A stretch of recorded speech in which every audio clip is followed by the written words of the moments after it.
Documenting the fix. Hold the camera. Zoom into the, hey guys.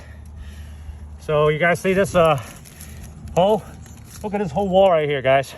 The whole thing fell off, and right now we pin it right back on. Drill hole with a hammer drill. What do we do with that? Check this out. Got one of these amazing thing you bought from Home Depot. Perfect fit. Look at that. Everything got to be pre-measured. Got a hook like this. So this hook is 5/16 inch in diameter. Guess what? The hole itself is about 1/2 inch. It's exactly 1/2 inch. So it fits right in. And now you just got to rotate this thing right in like that. Now it gets really, really hard. It can't turn anymore.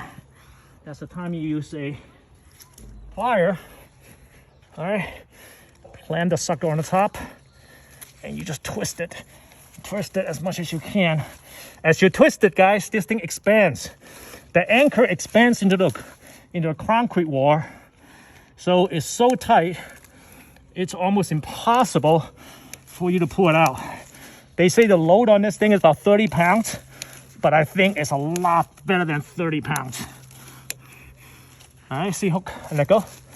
Hooks it right in. That's the fix, guys. Whole wall came down, now it's all back up. Not a bad deal.